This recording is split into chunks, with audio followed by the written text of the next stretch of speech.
खड़ा है यहाँ पे? नहीं नहीं रेशम, मैं तो बस अभी आया था।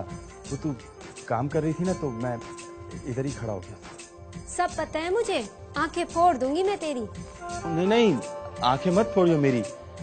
वो किसी शायर ने खूब कहा है ना, कागा सब तन खाइयो, चुन चुन खाइयो मांस, दो नैना मत खाइयो, उन्हें पिया मिलन की आस। शहर जाके भी तू लड़कियों को ऐसे ही शेर सुनाता होगा। ओ नाना, कैसी बातें कर रही है? शहर में मेरी कौन सी मांग है? तू तो यहाँ है तो शेर भी तो तुझे ही सुनाऊंगा ना मैं। और अगर मैं किसी और की हो गई तो? नहीं नहीं, ऐसा मैं होने नहीं दूंगा।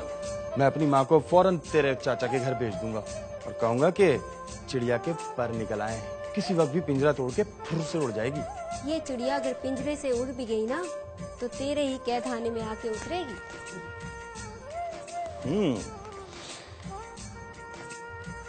अच्छा, ये लाल चूड़ियां क्यों पहन रही है? बड़ा शौक है तुझे सुहागन बनने की। लोग कहते हैं लाल चूड़ियां मेरी कलाई पे बड़ा सजती हैं। इसका मतलब जानता है तू? नहीं, तू बता दे। इसका मतलब है कि मैं सदा सुहागन रहूंगी, मोहब्बत से जीऊंगी और सुख देखूंगी। ओ नहीं नहीं, इसका मतलब ये है कि माजी से अभी जाके फौरन बात करनी पड़ेगी कि लड़की लाल चूड़ियां पहनकर तैयार है। और नियाज मोहम्मद, वो क्या बना अब तेरे बेटे की जमानत का? बस यार बाले, हाई कोर्ट में अपील की है, बस दुआ कर। वकील भी बड़ा महंगा किया है, एक दफा जमानत पर छूट कर आ जाए। वो 2 साल हो गए सरफराज को जेल गए, और तू बेफिक्रा बैठा है, ऐसे बैठा है जैसे वो वलैत गया। बेफिक्रा नहीं यार, मैं बाप हूँ, मुझसे पूछ मेरे दिल पर क्या गुजरती है। मैंने तो उसको बहुत समझाया था कि यहो जी हरकत ना कर, मगर वो बाज ही नहीं आया। एक बात बता, मुद्दई सुलह पे राजी नहीं हुए? सुलह के लिए कहा है, 15 लाख तक की ऑफर की है, मगर लड़की वाले बोलते हैं कि हमारी लड़की अगवा होकर कत्ल हुई है, हम सरफराज को कभी माफ नहीं करेंगे।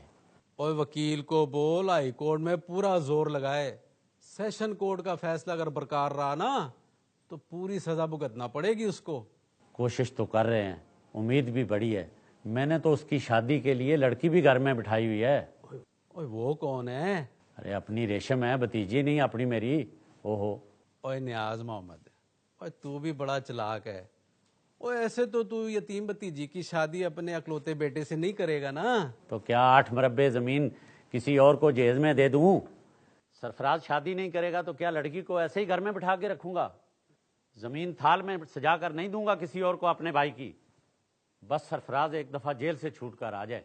ओ सही बात है, उसके माँ बाप के बढ़ने के बाद लड़की को तूने पाला है, उस पर खर्चा किया है, वो देखभाल की उसकी जमीनों की, पूरा हक बनता है तेरा उसकी जमीनों पर। बस एक दफा सरफराज जेल से छूट कर आ जाए। रेशम, और रेशम थी है? आई खाला। सलाम खाला। वालेकुम अस्सलाम। ओ मैं सदके, मैं वारी, और किड्डी सोहनी हो गई है मेरी थी। मैं क्या हाल है मेरी थी का? बिल्कुल ठीक खाला, बैठिए खाला। आजा बैठ जा तू भी मेरे पास। नियाज मोहम्मद है कि नहीं घर में? नहीं, घर पे ही चाचा जी तो। कौन आया पुत्र रेशम? सलाम है बाजी सरिया। वालेकुम अस्सलाम पा नियाज। आज तुसी किस तरह साढ़े घर का रास्ता भूल गए हो? ले भला, मैं इस घर का रास्ता भूल सकती हूँ? खुदा बख्शे, ये घर तो मेरी बहन का ससुराल है, और फिर इस घर में मेरे पुत्र की मांग भी है। मांग? आहो। अरे बाजी सरैया, किस जमाने की बातें करती हो?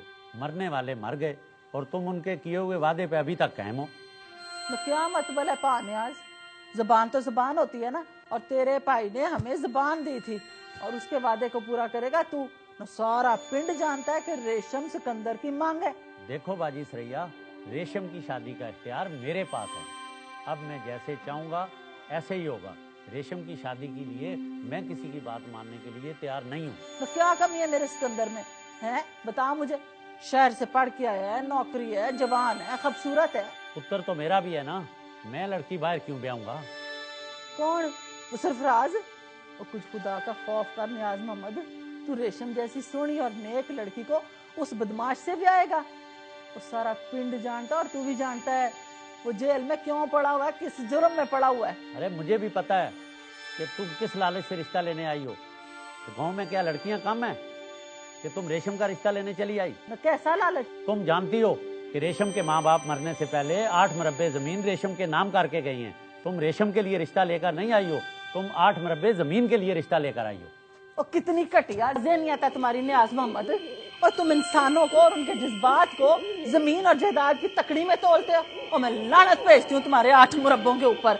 और तुम भी जानते हो, सारा पिंड भी जानता है कि रेशम सिकंदर की मांग है और रहेगी। ठहरो कि निकाह से पहले रेशम अपनी जमीन मेरे नाम कर दे, और ये मेरे बाप दादा की जमीन है, मेरे भाई की जमीन है। अगर रेशम राजी हो जाए तो ये निकाह भी हो सकता है। ऐसे खामोश क्यों है सिकंदर? तुझे जमीनें चाहिए कि मैं?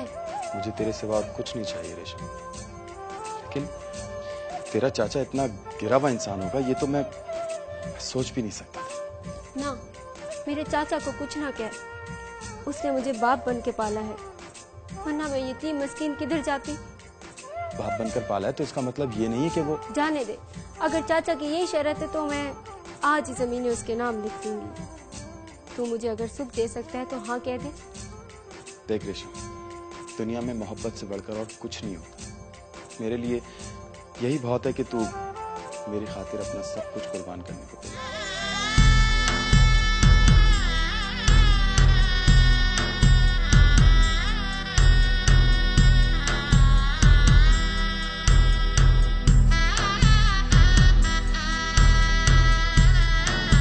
सोनी है मेरी नूं, बिल्कुल मेरी बहन की सूरत।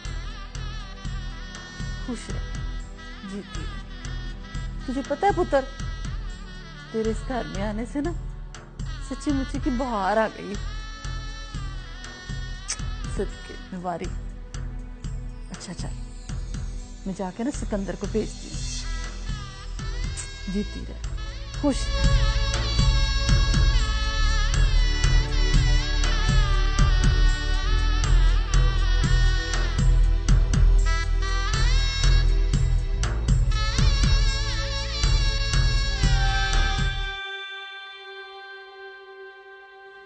हेलो, हैं? क्या?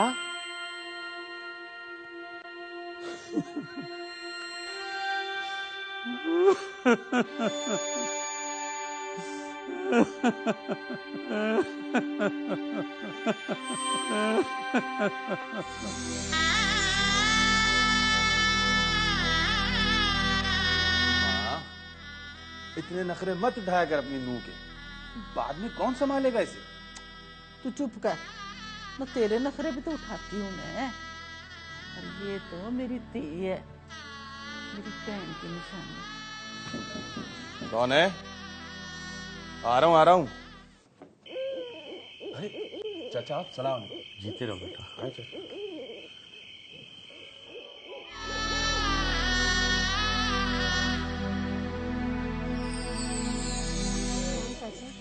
जीती रहो बेटा।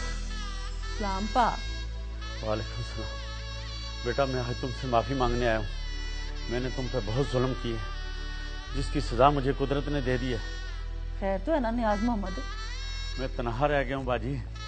ये इतनी बड़ी हवेली मुझे काटने को दौड़ती है। ये ज़मीनें मुझे तन्हाई का एहसास दिलाती हैं। चाचा, सरफराज भाई के केस का क्या हुआ? बेटा उसे सज़ा हो गई है। हाई कोर्ट ने उसे सज़ा दे दी है उम्र कैद की। और लुट गया बेटा, हम कुछ नहीं रहे बेटा, हमें कुछ नहीं रहे बेटा। ये ज़मीनें हमारे किसी काम की नहीं है ना कागजात। अब इन ज़मीनों का मैं क्या करूँगा? ये लो बेटा, मुझे क्या करना है? मुझे अपने किए की सज़ा मिल गई, माफ कर दो मुझे बेटा, हम लुट गए बेटा। चाचा हम है ना तेरे साथ। हमारा कोई नहीं रहा बेटा।